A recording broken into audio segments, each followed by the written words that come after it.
श्री श्री 108 महादेव शिवाचार्य महाराज वाईकर यांचे दणदणीत कीर्तन भाग दुसरा। मित्रांनो, तुम्ही व्हिडिओ बघत राहा, सबस्क्राईब करा, लाईक करा आणि शेअर करायला विसरू नका, कमेंट पण करा। आपलं स्वरूप आपल्याला जे दाखवतात ती जी विद्या आहे तिला म्हणतात पराविद्या, म्हणजे अभ्युदय आणि निश्रेयस। अभ्युदय याचा अर्थ आहे लौकिक इच्छा आकांक्षा, लौकिक प्रगती, लौकिक उत्कर्ष म्हणजे अभ्युदय। काय सांगितलेलं आहे की गुरु जो मंत्र देतात तो मंत्र तुमचा दोन्ही अपेक्षा पूर्ण करणारा असतो। ओंकार बिंदु संयुक्तम नित्यं ध्यायन्ति योगिना कामदं मोक्षदं चैव ओंकाराय नमो। कामद आणि मोक्ष, अभ्युदय आणि निश्रेयस या दोन्ही गोष्टीची प्राप्ती करून देणारा तो गुरुमंत्र आहे। सद्गुरूंच्या सानिध्यामध्ये नुसता राहिला म्हणजे सगळ्याची प्राप्ती झाली असं नाही। खरं तर गुरु सानिध्यात राहण्याबरोबर गुरूंनी सांगितलेल्या गोष्टीचं जो आचरण करतो तो मोक्षपदाला जातो। नुसत्या सानिध्यानं काय होणार? फक्त संगतीमध्ये राहिला पण आचरण केलं नाही तर, ज्या ज्या पद्धतीनं गुरूंनी आपल्याला साधना सांगितली साधनाच केली नाही तर,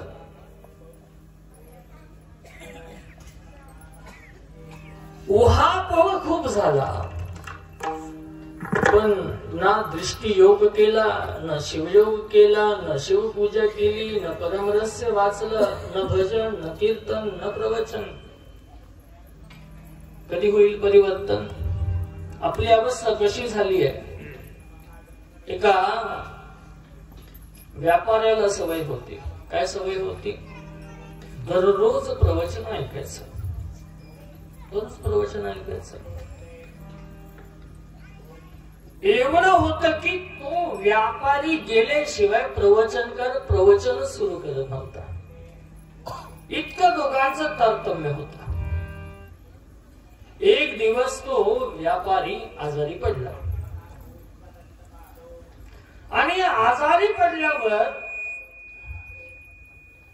त्यानं मुलाला म्हटला, अरे बाबा दादा, तुला प्रवचनाला जावं लागेल, माझा नित्याचा नेम आहे, दररोज प्रवचन ऐकायचं।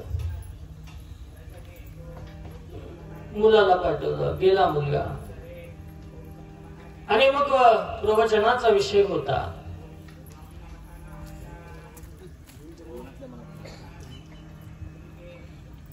जगावरती प्रेम केलं पाहिजे, खरा तो एकच धर्म जगाला प्रेम अर्पावे। कोण्याही जीवाचं न करू मत्सर वर्म सर्वेश्वर, सर्वांवरती प्रेम केलं पाहिजे असा विषय प्रवचनाचा होता। मुलांना प्रवचन ऐकलं, मनामध्ये त्याच्या फार करुणा निर्माण झाली। जगात सगळ्यात प्राणी मात्रांवरती आपण प्रेम केलं पाहिजे। घरामध्ये आला, रात्रभर त्याचं चिंतन सुरू होतं। सकाळी वडील आजारी असल्यामुळे दुकान उघडायला गेला, दुकान उघडलं, मग ते ज्वारी बाजरी गहू वगैरे सगळं बाहेर ठेवलं आणि बाहेर ठेवल्यानंतर एक गाय आली आणि गायीनं ज्वारीच्या पोत्यात तोंड घातलं। गायीनं तोंड घातलं आणि थोड्या वेळाने त्याचे वडील आले, गायी ज्वारी खात होते आणि वडील आले, तावाने आले आणि मुलाला म्हणू लागले, पहिलं गायीला हकललं, मग मुलाला म्हणले, अरे तुला काय दुकान वगैरे चालवता येतं की नाही? गाय तिथं ज्वारी खात होती, तुला दिसते की नाही? तो म्हणला, बाबा मला ती गाय ज्वारी खाताना दिसते, पण रात्रीच्या प्रवचनाचा प्रभाव माझ्यावरती एवढा झालाय की मला वाटलं थोडस गायीनं खाल्लं तर कुठं बी घेतला. त्यावेळेला तो व्यापारी म्हणतो, अरे दादा, ते प्रवचनातलं प्रवचनातच ठेवायचं असतं, ते आपल्या आतमध्ये आणायचं नसतं. कधी बदल होईल? शिव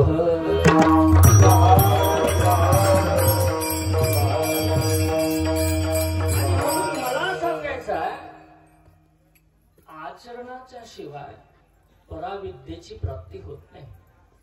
उपनिषदामध्ये सांगितलं, यस्य देवे परा भक्ती यथा देवे तथा तस्येद कथिता यत्ता प्रकाशन्ते महात्मनः. गुरुदेव आपल्याला जे सांगतात, खरं तर काही लोकांना काय सवय असते, संसारिक व्यथा, संसारिक अडचणी, त्याच अडचणीला घेऊन आपण त्यांच्याकडे जात असतो. खरं तर संसारिक जीवन कसं आहे माहितीये का, एक दुःख संपर्की दुसरं वाढून ठेवलेलं असतं. एकातून जराशी मोकळीक मिळाली असं वाटलं ना, दुसरं काहीतरी आहेच. संसार हा असाच आहे. संसारामध्ये दुःख होणार, सुख होणार, सुख दुःख या द्वंद्वामध्ये आपण राहणार. खरं तर परमार्थ हा परमेश्वराच्या प्राप्ती करता आणि खरं तर बघा, देव आपल्याला प्राप्त आहे का नाही? शास्त्र म्हणतं, देव तुम्हाला प्राप्तच आहे. जे प्राप्त नाही त्याची प्राप्ती करता येते, अप्राप्तस्य प्राप्ती करता येते. पण प्राप्ताची प्राप्ती कशी करता येते? कारण प्राप्ताची प्राप्ती नित्य आहे. म्हणतात ना, मुळात जी वस्तू आहे ती हरवली तर शोधता येते, पण मुळात त्या वस्तूची प्राप्ती आहे हे कळलं का? कळतं. परमार्थ सोपा आहे. देव मिळवण्यासाठी परमार्थ नाही, देव मिळालेला आहे तो फक्त कळण्यासाठी परमार्थ आहे. शिव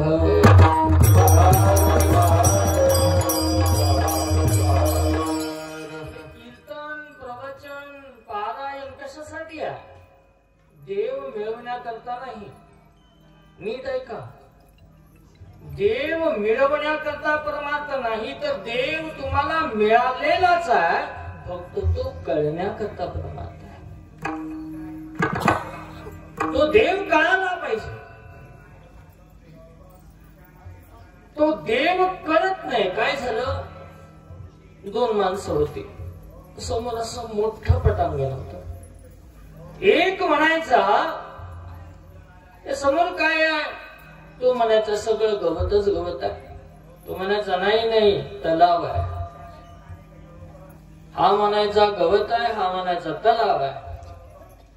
ते म्हणजे एक काम करू, दोघही जाऊ. तलावाच्या जवळ गेले.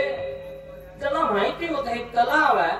त्यानं काय केलं, तलावावरचं जे शेवाळ होतं, वरची जी पानं होती बाजूला केली आणि त्याला दाखवलं, हे बघ, हे काय आहे?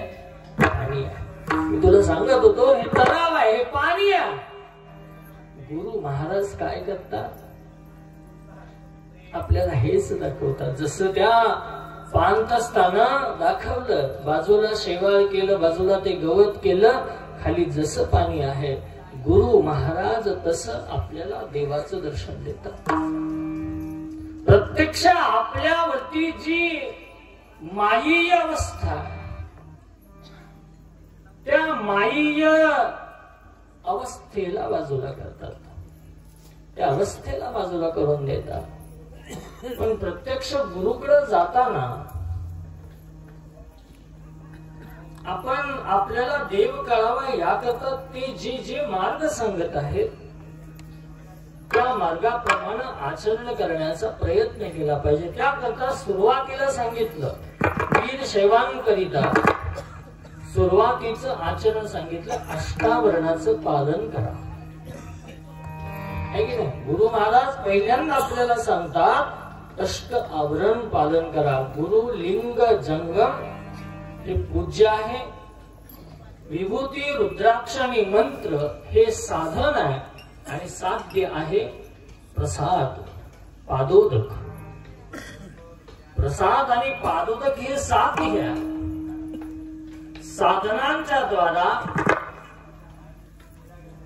आपल्याला जे साध्य होतं ते सद्गुरू आपल्याला देतात. आणि म्हणून गुरुलाच देव म्हटलं, गुरुलाच ब्रह्मा विष्णू महेश नाही तर परब्रह्म म्हटलं. का म्हटलं? ब्रह्माचं कार्य आहे सृजन करणं, निर्माण करणं. विष्णूचं कार्य आहे त्याचं भरण पोषण पालन करणं. आणि रुद्राचं काम आहे संहार करणं.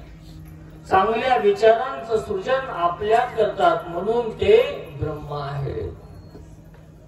चांगल्या विचारांचं भरण पोषण ते आपल्यामध्ये करतात म्हणून ते विष्णू आहे. आणि जे नकारात्मक अज्ञानदायक जे विचार आहेत त्यांचा संहार करतात म्हणून ते गुरु आहेत. ब्रह्मा विष्णू महेशाचं एक रूप म्हणजे गुरु. गुरुवरती तेवढी अन्य भक्ती पाहिजे. नाहीतर अलीकडच्या काळामध्ये गुरुलाच शिकवणारी पिलावे निर्माण व्हायला लागली आहे. गुरुने असं करावं, गुरुने तसं करावं, ह्याने असं करायला पाहिजे, त्यांनी तसं करायला पाहिजे.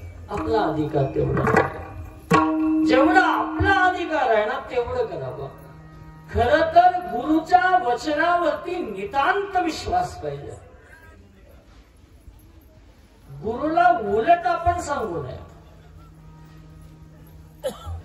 जर त्या शब्दावर विश्वास ठेवला आणि असं म्हणतात बघा, सबसे बडा गुरु और गुरु से बडा गुरु का ध्यास.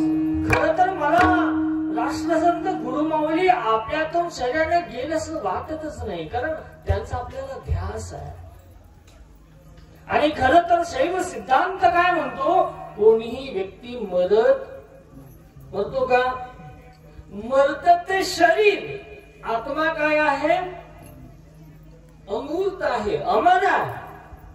आत्मा मरत नाही आहे. आत्मा मात्र नित्य त्या शिव तत्वात विलीन होतो. आपण सुद्धा सगळे शिवरूपच आहे. सिद्धांत शिखामणीमध्ये रेणुकाचार्य म्हणतात, अप्रत्यक्षो महादेव सर्वेषां आत्ममायया प्रत्यक्षो गुरुरूपेण वर्तते भक्ती सिद्धय. अहो, तुमच्यात दिसत नसला तरी अप्रत्यक्ष देव तुमच्यात आहे. अप्रत्यक्षो महादेव सर्वेषां आत्ममायया. तो देव प्रत्यक्ष तुमच्या हृदयामध्ये आहे. प्रत्यक्षो. मग तो प्रत्यक्ष कसा करायचा? तो प्रत्यक्ष करण्याकरता वर्तते भक्ती सिद्धय. म्हणजे अप्रत्यक्ष असलेल्या परमेश्वराला प्राप्त करण्याकरता अथवा समजून घेण्याकरता, तो कळण्याकरता प्रत्यक्षो गुरुरूपेण. गुरु महाराज ज्या ज्या पद्धतीनं तुम्हाला सांगतात त्या पद्धतीनं, ज्या वेळेला तुम्ही तुमचा आचार विचार सांभाळता त्यावेळेला तुमच्या भक्तीच्या शक्तीनं देव तुम्हाला कळतो. आणि तोच कळण्याकरता माऊली म्हणतात की ती पराविद्या समजून घेण्याकरता गुरु आणि देव याच्यात भेद नसला पाहिजे. इथं गुरु देवाचाही देव, याचा अर्थ देवाचा हा देव म्हणजे मग आता अलीकडच्या काळात लोक म्हणतील देवाला सोडून द्या आणि माझीच भक्ती करा, आहे की नाही? मीच परब्रह्म आहे. खरं तर गुरु देवाचं दर्शन घडवून देतात, देव कळवून देतात. आणि म्हणून गुरुला अनन्य साधारण असं महत्व आहे. महादेव प्रभूंच्या जीवनामध्ये खरं तर महादेव प्रभूंचा आणि आपल्या मठाचा खूप जवळचा संबंध सांगितला जातो. खरं तर त्यांच्या अभंगांमध्ये कुठं असा उल्लेख नाही आला, पण वाई या ठिकाणी राजयोगी पुरुषांचं दर्शन झालं, त्यांचा अनुग्रह मला मिळाला, असा एक प्रमाण देणारा अभंग आहे. आता शैव सिद्धांताप्रमाणे वाई नगरीमध्ये, कारण जांब हे वाई तालुक्यामध्ये येतं, वाई पासून एक 10-15 किलोमीटर वरती आपल्या नॅशनल पुणे बेंगलोर हायवेला भुईंज नावाचं एक छोटस गाव आहे. त्या भुईंज वरून 6 किलोमीटर वरती जांब नावाचं गाव आहे. की या ठिकाणी महादेव प्रभू यांची समाधी आजही आपल्याला बघायला मिळते. त्याच्याही जीर्णोद्धाराचं काम त्यांचे वंशज करत आहेत. अजून आजही त्यांचे वंशज काही सातारामध्ये, काही अन्य ठिकाणी आहेत. काय म्हणतात, धन्य राजयोगी भेटला सुजा. खरं तर तिथं अन्य कुठला मठ ही आजूबाजूला नाही. मठ तर सोडून द्या, तिथं समाज तितका नाही. वाई ही नगरी खरं तर ब्राह्मणांची नगरी, कारण तिथं गुरुकुल होते, म्हणून तिला दक्षिण काशी म्हटलं. जी मंदिर काशीमध्ये आहेत, मग बिंदू माधव मंदिर असेल, अन्नपूर्णा मंदिर असेल, विश्वेश्वर मंदिर असेल, अथवा नदी असेल, मग ती गंगामाई, बरोबर नदीच्या काठाला 108 भगवान शिवाची, मग काळेश्वर, भद्रेश्वर, विश्वेश्वर अशी वेगवेगळी नावं. त्या पावन नगरीमध्ये साधारण ज्या वेळेला इतिहास बघितला 920 साली तो मठ स्थापन झाला. आणि त्या परंपरेमध्ये एक राजयोगी पुरुष आले की ज्यांचं दर्शन महादेव प्रभूंना झालं, आणि म्हणून महादेव प्रभूंना जी अनुभूती आली, त्या अनुभूतीच्या द्वारा त्यांनी गुरूंचं वर्णन करू लागले. काय करतात गुरु? गुरु आपल्या जीवनामध्ये आल्याबरोबर आपल्या जीवनातला अंधकार, आपल्या जीवनातलं अज्ञान बाजूला करण्याचं काम करतात. फक्त तुम्ही पूर्णपणानं समर्पित झालं पाहिजे. काय विचार सांगतात, गुरु तो ऐसा चाहिए शिष्य से कुछ भी न ले. गुरु तर असा असावा की त्यांना शिष्यांकडून काहीच घेऊ नये. आणि पुढे म्हणतात, शिष्य तो ऐसा चाहिए गुरु को सब कुछ दे. आणि शिष्य कसा असावा, शिष्य समर्पित भावनेचा असावा.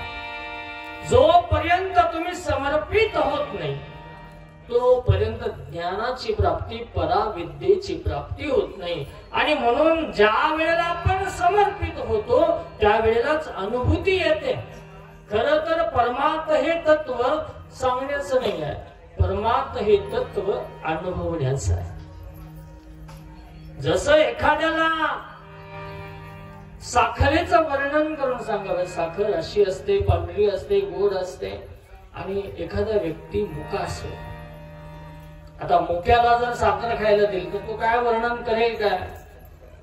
किंवा मुख्याला आपण सांगू लागलो असं आहे, साखर तशी आहे तशी आहे, किंवा आंधळ्या व्यक्तीला आपण सांगू लागलो की बाबा साखर अशी असते तशी असते, तर कळणार नाही. पण त्याच्या हातावर साखर दिली आणि त्यांना खाल्ल्यानंतर तो म्हणे, ज्याची अनुभूती तुला होतीये त्याला म्हणतात गोडे. वितर्कानं सांगता येईल, अरे खारट नसते ती गोड, तुरट नसते ती गोड, समजणार नाही. साखरेची गोडी करण्याकरता जसं साखर खावी लागते, तशी परमार्थाची गोडी करण्याकरता प्रत्यक्ष तो परमार्थ करावा लागतो, त्याच्याशिवाय हे मिळणार नाही. काही लोक म्हणतात, काय राव तुम्हाला अलीकडे फारच वेळ लागलं. एखादा नवीन जरा रुद्राक्ष माळ घालायला लागला, भस्म लावायला लागला, लिंग पूजा दररोज करू लागला, लोकांना एखादा चांगलं परिवर्तन करायला लागला तरी बघत नाही. तो करायला लागल्याबरोबर मग काहीतरी दूषण देणार, काही म्हणणार.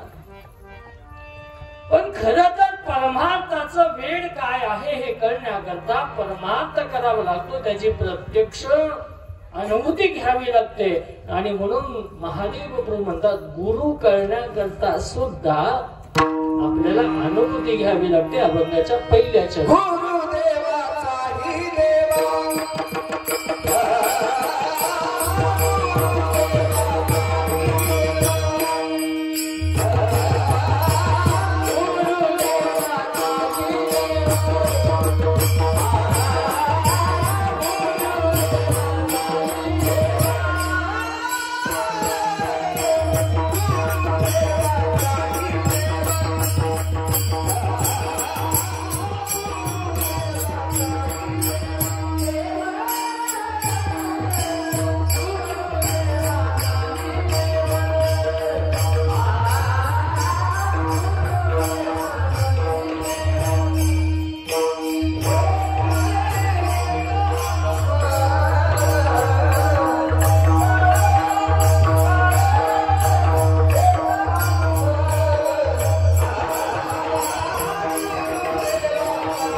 आपण श्लोक म्हणत असतो.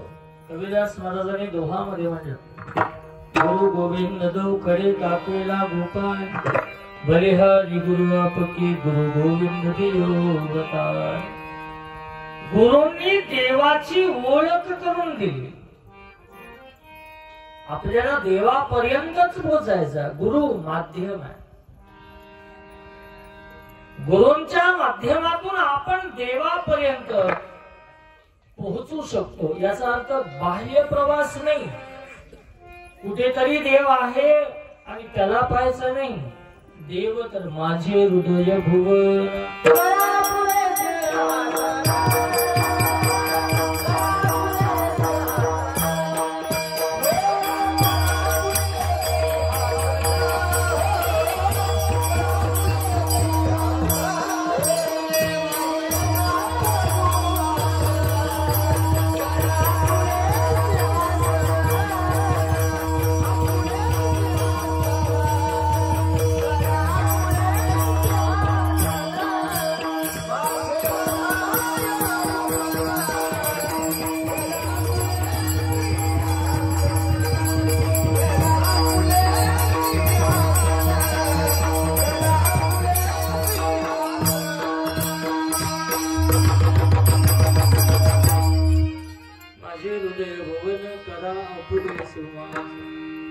तसं पाहायला गेलं, ईशावास्य उपनिषदाचा पहिलाच श्लोक सांगितला जातो.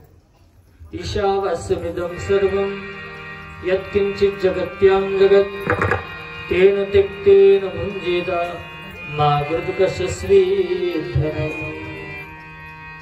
की देव सर्वत्र, जळी स्थळी काष्टी पाषाणी सर्वत्र देव. शंकर जळी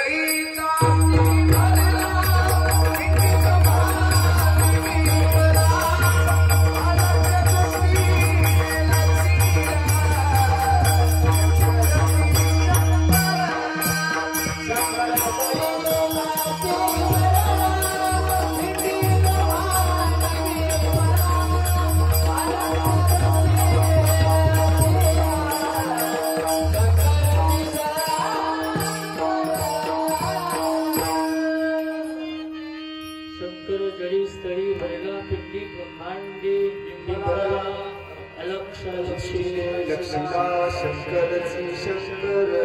ही दृष्टी येण्याकरता सर्वत्र देव आहे, पण ती दृष्टी प्राप्त झाली पाहिजे का नाही? अहो आम्हाला देवळात गेलं तरी देव दिसत नाही. एखाद्यानं नवीन चप्पल घालून जावं आणि देवळात जावं, त्याला काय दिसतं? त्याला वाटतं कोणीतरी उचलून नेऊ नये. म्हणजे देह देवापाशी चित्त, आपली अवस्था अशी होते.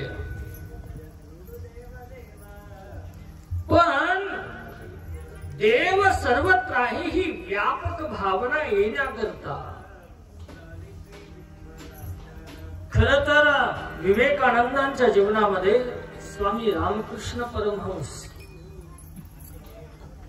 छत्रपती शिवाजी महाराजांच्या जीवनामध्ये स्वामी रामदास,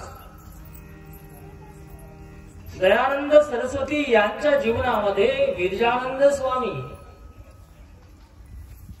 ही गुरु शिष्यांची अलीकडच्या काळातली गणेशानंद आणि नित्यानंद आणि मुक्तानंद शिष्य गुरु शिष्यांची जोडी. आजच्या काळात सुद्धा एवढंच नाही तर 5,500 अभंग ज्या लक्ष्मण महाराजांनी लिहिले, कुठल्याही अध्ययनाच्या विना 20 वर्षे गुरुची सेवा केली आणि 20 वर्षाचा परिणाम 5,500 5,509 अभंग लक्ष्मण महाराजांच्या गाथ्यामध्ये आहे. ही कृपा असल्याशिवाय होत नाही. ही कृपा होण्याकरता सर्वत्र देव दिसण्याकरता गुरुला जो अन्यत्र भावानं शरण जातो. खरं तर आपण फक्त लौकिक गोष्टींच्या प्राप्तीचा विचार करतो, काहीतरी प्राप्त व्हावं, काहीतरी आपल्याला मिळावं. पण इथं हा विचार नाही सांगितला, फक्त आणि फक्त देवासाठी देवाचीच उपासना, त्याच्यासाठी आपण त्याच्याकडे जायचं आहे. या मराठवाड्याच्या प्रांतामध्ये हा देवत्व भाव प्रत्येकाच्या अंतःकरणामध्ये सजग व्हावा, जागा व्हावा, म्हणून जसं संत श्रेष्ठ संत शिरोमणी मन्मथ माऊलीने 16व्या शतकामध्ये क्रांती केली. पण तरी सुद्धा तो समाज अजूनही जागा व्हावा म्हणून 20व्या शतकामध्ये राष्ट्रसंत गुरु माऊली शिवलिंग शिवाचार्यांचा अवतार झाला. या निद्रिस्त समाजाला पुन्हा एकदा जागा करण्याचं काम राष्ट्रसंतांनी केलं. गळ्यातल्या इष्टलिंगाला सोडून कुठल्या कुठल्या माळा घालणारी लोक आपल्यातली तयार झाली. ही माळ घाल, ती माळ घाल, हे संत, ते संत, अमुक संत. खरं तर संत असतीलही, पण आपल्या समाजामध्ये आपल्या धर्माच्या संतांच्या प्रतिमा आपल्या घरात असायला पाहिजे. आपल्या धर्माचं पालन आपल्याकडून घडलं पाहिजे. अन्य पंथाच्या संतांचे फोटो लावण्याची काय आवश्यकता आहे? काही ठिकाणी गेल्यानंतर फार आम्हाला दुःख वाटतं. आज एका ठिकाणी गेलतो मला, कुठल्या तरी संतांचं घर जन्माचं आणि फोटो दुसऱ्याचे. म्हणजे आमच्या घरामध्ये आमच्या गुरूंच्या प्रतिमा, आमच्या मन्मथ माऊलीची प्रतिमा, आमच्या बसवण्णाची प्रतिमा, आमच्या रेणुकाचार्यांच्या प्रतिमा आमच्या घरात असायलाच पाहिजे. माऊलीने प्रमाण दिलं, धर्म तो पुढीचा जाणीजे, आपुले स्वधर्मे निष्ठत्वे वर्तीजे, स्वधर्माची शिवनिमे सहज तो धर्म मोदे. निजो नका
आपुल्या स्वधर्माने वागा.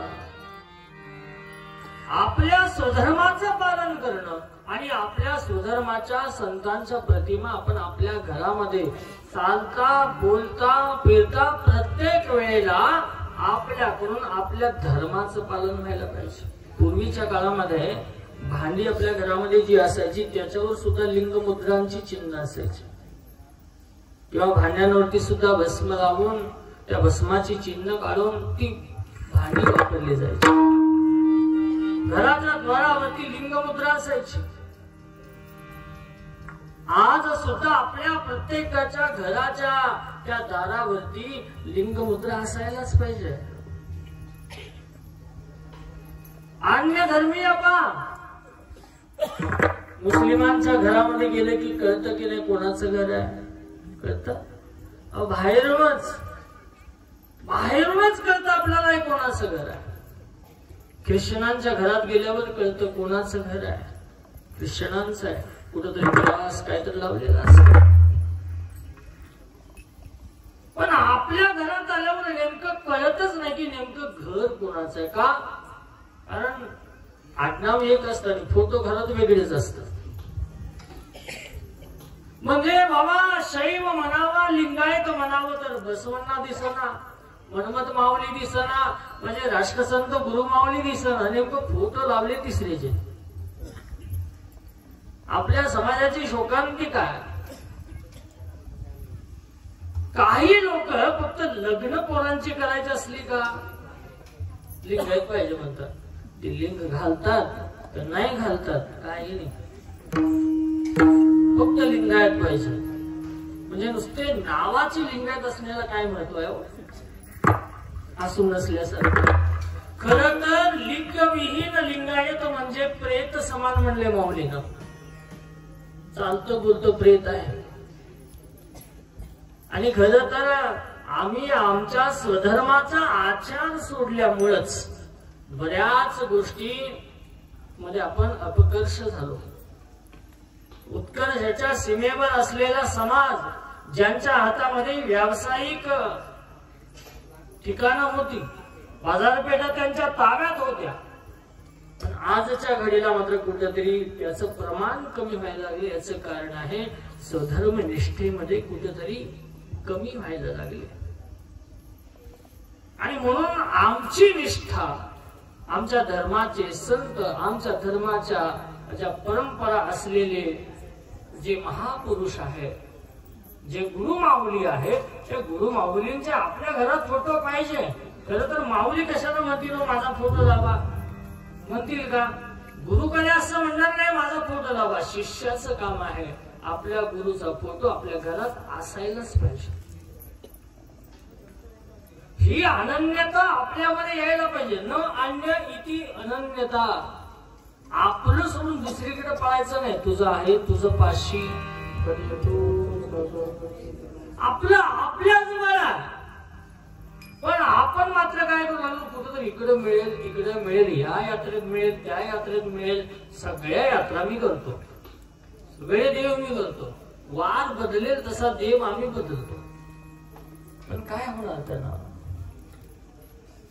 एकाच ठिकाणी 100 फूट खोदलं तर जसं पाणी मिळतं तसं एकाच ठिकाणी अनन्य भावाने शरण आपण गेलो त्यावेळेला तिथून आपल्याला काहीतरी उपलब्धी होऊ शकते, काहीतरी प्राप्त होऊ शकतं. आणि ते प्राप्त होण्याकरता अनन्यता असायला पाहिजे. ती गुरुच्या प्रतीची अनन्यता. गुरु आपल्याला देव कळवून देतात. त्यांनी सांगितलं ना या पद्धतीनं जा, या पद्धतीनं हा मार्ग आहे. जसं मी आज इथे येत होतो, येताना 10 ठिकाणी विचारत होतो. पण मला वाटतं की ज्या स्थानामध्ये राष्ट्रसंत गुरु माऊलींनी हे अनुष्ठान केलं, येणाऱ्या काळामध्ये हे महातीर्थक्षेत्र झाल्याशिवाय राहणार आहे. म्हणजे हे अनुष्ठानाची महिमा आहे. मी मध्ये एकदा अप्पांच्या समाधीचा जो दिवस होता, तो दिवस कर्णा गावामध्ये, आपल्या नायगाव मुखेड तालुक्यामध्ये कर्णा करण्या गावामध्ये मी कीर्तनासाठी गेलो होतो. तिथली काही मंडळी शिखर शिंगणापूरला आणि नांदेडच्या सप्ताहाला आले होते. म्हणजे आपल्याला या आपण बोलवायचं आहे. आता माझा त्यांच्याकडे नंबर नाही, नाव नाही, वाई कुठे हेही माहिती नाही. शिंगणापूरला आले, शिंगणापूरमध्ये त्याने विचारलं वाई कुठे आहे. या भागात वाई म्हणलं तर 3-4 वाई आहे. मी त्यांना म्हटलं तिकडची वाई नाही, ही वाई सातारा जिल्ह्यामध्ये आहे. शोधत शोधत शोधत आले आणि मग मठाच्या तिथे खाली येऊन बघू लागले. आल्यानंतर मग चर्चा संवाद सुरू झाला. साधारण 1994-94च्या दरम्यान आपणचं अनुष्ठान त्या करण्या गावामध्ये झालं होतं. त्यावेळेला त्या गावामध्ये सगळ्यात मोठी अडचण होती पाण्याची. पाण्याची अडचण होती आणि म्हणून मग आपण विचारलं तर आपणच्या सोहळ्याचा नियम वगैरे या सगळ्या गोष्टी होत्या. विहिरीचं पाणी वगैरे पाहिजे, दररोज पाहिजे. त्यानं विचारलं बाबा गावात पाणी आहे का? म्हणजे खूप पाणी आहे. पाणी तर अजिबात नाही, पण भक्ती इतकी बघा. आपणच अनुष्ठान काही करून आपल्या भूमीमध्ये घ्यायचं आणि आश्चर्य झालं. ज्या दिवशी आपण होते त्याच्या आदल्या दिवसापासून ते अनुष्ठान संपूपर्यंत दररोज पाऊस होत होता. दररोज पाऊस होत होता. म्हणजे शिष्याच्या अंतःकरणामध्ये अनन्यता असेल तर शिष्याची अपेक्षा गुरु आणि देव पूर्ण करतात. त्याचं जिवंत उदाहरण करणं गावातलं. म्हणजे मग ते अनुष्ठान झालं सुद्धा. म्हणजे ते पाऊस इतका पडायचा की पाणीच पाणी. म्हणजे ही गोष्ट मला तिथल्याच एका निमंत्रण करायला आलेल्या व्यक्तीनं सांगितलं. मग महादेव प्रभू म्हणतात खर तर गुरुला परिसाची उपमा देता येत नाही. का देता येत नाही? कारण परीस लोखंडाचं सोनं करतो, पण परिसासारखा परीस बनवू शकत नाही. पण गुरु काय करतात? आपल्या सारख्या अनेक शिष्यांना तयार करतात. आपल्यासारखाच गुरु तत्वाला प्राप्त होईल असा शिष्य तयार करतात. आणि मला वाटतं या मराठवाड्याच्या प्रांतामध्ये जे जे आप्पाच्या सानिध्यात आले ते सगळेजण गुरुमय झालेले आहेत, ते शिवमयच झालेले आहेत. आणि म्हणून जिथं जाऊ तिथं आज शिवसंप्रदाय. खरं तर एक काळ असा होता कीर्तनकार मिळायचे. एक काळ इथं हैबतपुऱ्यात आमचे चांदेगावचे स्वामी वगैरे सगळी मंडळी कीर्तन करणारी आहे. एक काळ असा होता की त्यावेळेला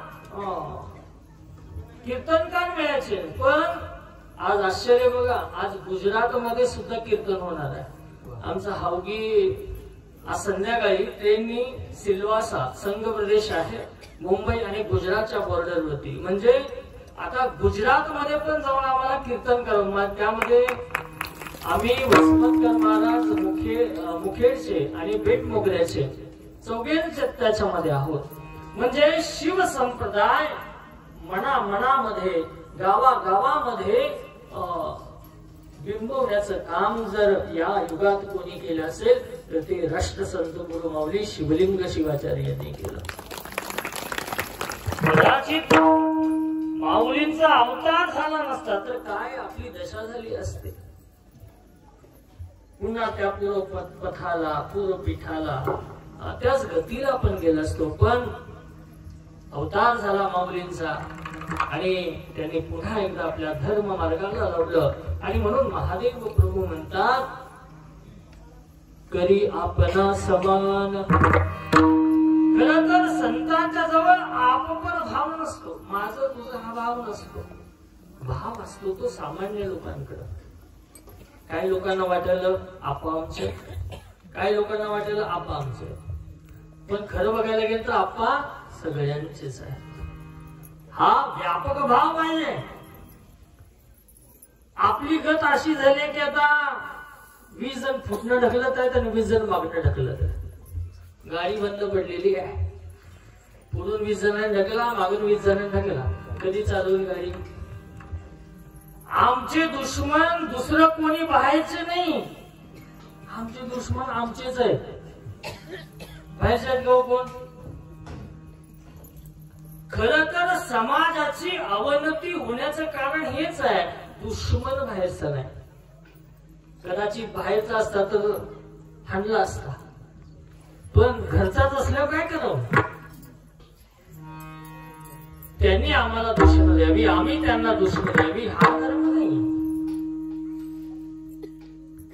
धर्म याला म्हणलं जातं एकमेकाला समजून घेऊन आपण आपल्या पताका उंच उंच चढवल्या पाहिजे. माझ्याच कोंबड्यांना आरवलं पाहिजे आणि उजाडलं पाहिजे म्हणलं तर काही लोकांची अवस्था अशी आहे, ते म्हणजे माझ्याच कोंबड्यांना आरवलं पाहिजे आणि उजाडलं पाहिजे. असं नाही होत. सर्व समावेशक भूमिका. आम्ही मठाला झाल्यानंतर काशीला शिकायला होतो आणि एक शिबिर आपण ठेवलं होतं 10 दिवसाचं. एक 10-15 शिवाचार्य त्याच्यामध्ये आम्ही होतो. इतकं छान शिबिर भक्ती स्थळावरती झालं. म्हणजे खरं तर आपांचं व्यापकत्व किंवा आपांची विशेषता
लोटोनिया